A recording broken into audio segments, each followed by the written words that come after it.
आप जहन्नुम ये शब्द जानते हैं, उसका और इसका अर्थ से कोई संबंध नहीं है, फिर भी उच्चारण के लिए इस शब्द को आप हमेशा याद रखिए। जहन्नुम शब्द में कैसा ह पहले आता है न बाद में आता है, उसको आप याद रखिए और इसका उच्चारण सही तरीके से कीजिए दोस्तों। क्या ये जहन्नु राजा सामान्य मनुष्य हो सकता है?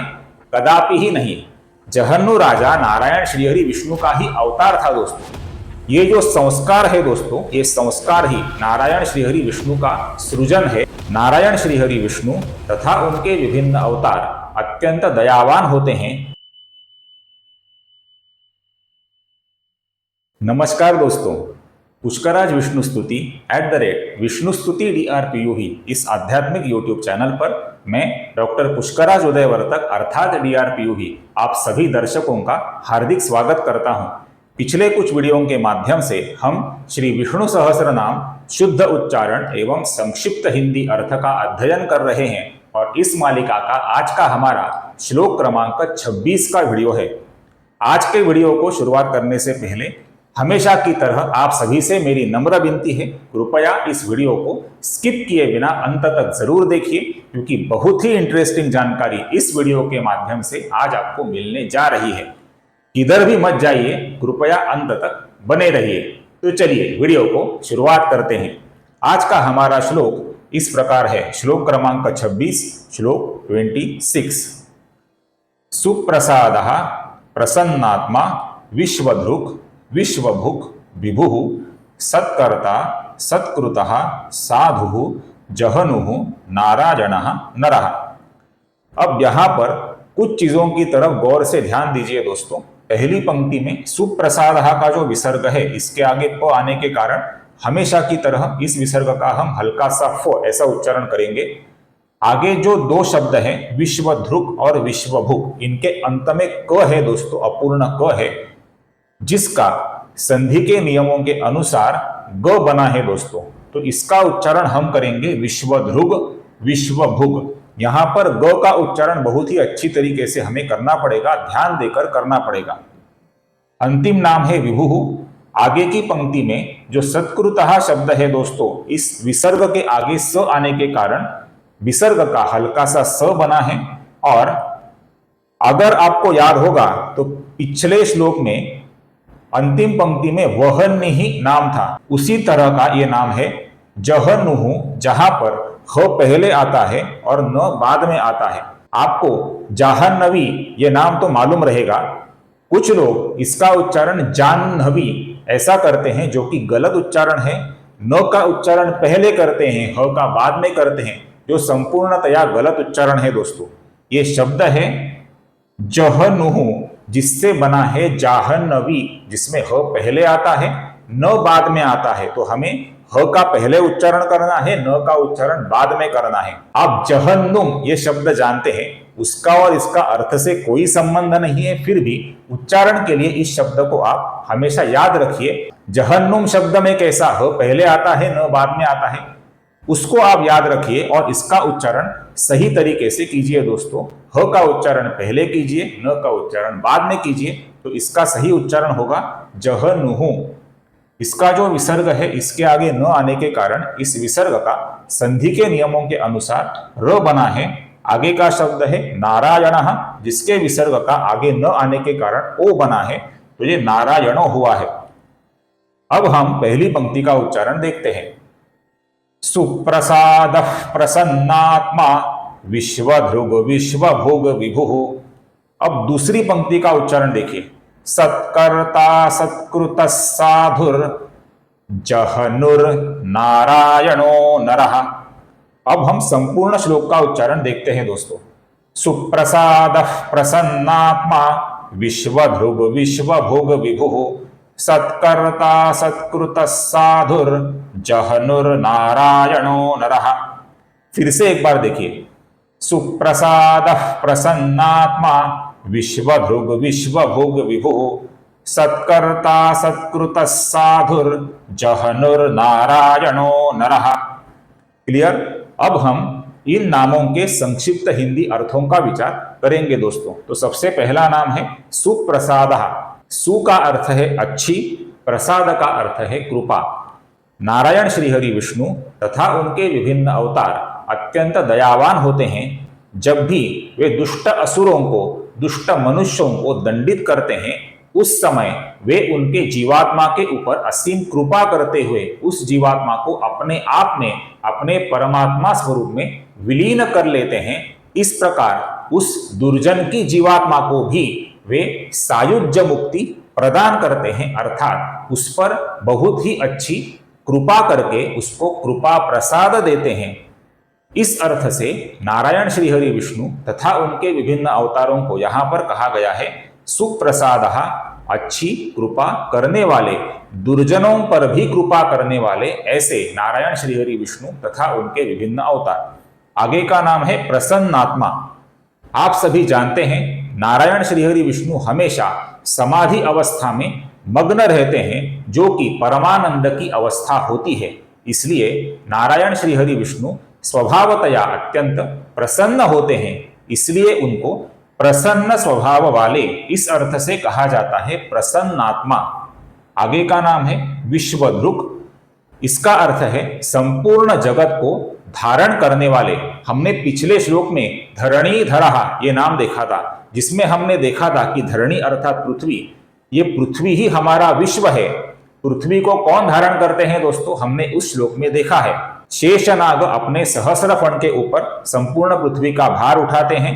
वाराह स्वरूप लेकर नारायण ने भी अपने नुकीले दांतों पर संपूर्ण पृथ्वी का भार उठाया था, और पूर्व अवतार लेकर मंदराचल पर्वत के रूप में भगवान विष्णु ने अपनी पीठ पर, कछुए के रूप में अपनी पीठ पर पृथ्वी का ही भार उठाया था। इस अर्थ से हमने वह नाम देखा था धरणीधरः।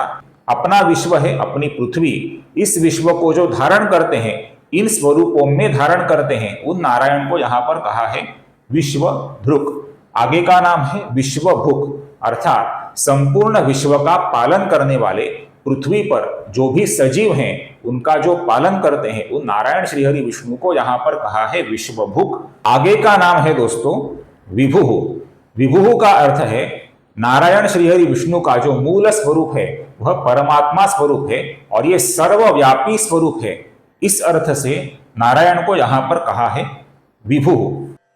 आगे की पंक्ति का पहला नाम है दोस्तों सत्कर्ता, और उसके आगे का नाम है सत्कृतः। ये दोनों नाम एक दूसरे से जुड़े हैं दोस्तों। अपने सनातन धर्म में और हिंदू संस्कृति में घर पर जो भी मेहमान आते हैं उनका यथोचित स्वागत सत्कार करने का विधान है। अतिथि देवो भव, ऐसा अपना संस्कार है। ये जो संस्कार है दोस्तों, ये संस्कार ही नारायण श्रीहरि विष्णु का सृजन है, उनकी निर्मिति है। नारायण ने इस पृथ्वी तल पर जो भी मनुष्य अवतार धारण किए, उन अवतारों के स्वरूप में नारायण ने इस आतिथ्य के संस्कार का ही यथोचित पालन किया हुआ हमें उन अवतारों की जीवन लीला में बार बार दिखता है। इस प्रकार जो घर पर आए हुए मेहमानों का यथोचित आदर सत्कार, स्वागत करते हैं, आतिथ्य करते हैं, उन नारायण को यहाँ पर सत्कार करने वाले अर्थात सत्कर्ता इस नाम से संबोधित किया है। और सत्कृतः का अर्थ है जो नारायण श्रीहरि विष्णु तथा उनके विभिन्न अवतार, उनके अनुपम सौंदर्य, उनका अनुपम मानसिक और शारीरिक सामर्थ्य, उनका प्रचंड ऐश्वर्य और उनकी बुद्धिमत्ता, इन कारणों से जिधर जाते हैं उधर अपने भक्तों से और गुणीजनों से आतिथ्य पाते हैं, यथोचित आदर सम्मान पाते हैं। उनको यहाँ पर कहा गया है सत्कृतः, जिनका सत्कार किया जाता है, ऐसे नारायण के विभिन्न अवतार। आगे का नाम है दोस्तों साधु। साधु इस नाम के दो अर्थ हैं। पहला अर्थ है जो भक्तवत्सल श्री हरि विष्णु अपने भक्तों के कार्यों को साधने वाले होते हैं, उनको कहा जाता है साधु। और साधु नाम का दूसरा अर्थ है जो नारायण मंगल समय में अवतरित होते हैं, मंगल कार्य ही करते हैं और जिधर जाते हैं उधर मांगल्य की वर्षा करते हैं, उन नारायण को यहां पर कहा गया है दोस्तों साधु। आगे का नाम है जहन्नुः। इस नाम के भी दो अर्थ है दोस्तों। पहला अर्थ है वह शिवशंकर महादेव जी से जुड़ा हुआ है। विश्व के अंत के समय, प्रलय के समय जो शिवशंकर महादेव संपूर्ण विश्व का और संपूर्ण विश्व के जीवात्माओं का अपने आप में लय कर लेते हैं, उनको यहाँ पर कहा गया है जहन्नुह। और जहन्नुह नाम का जो दूसरा अर्थ है वह जहन्नु नाम के राजा से जुड़ा हुआ है दोस्तों। गंगा नदी, गंगा जी ब्रह्मदेव जी के कमंडलू से उत्पन्न होती हैं, अवतरित होती हैं।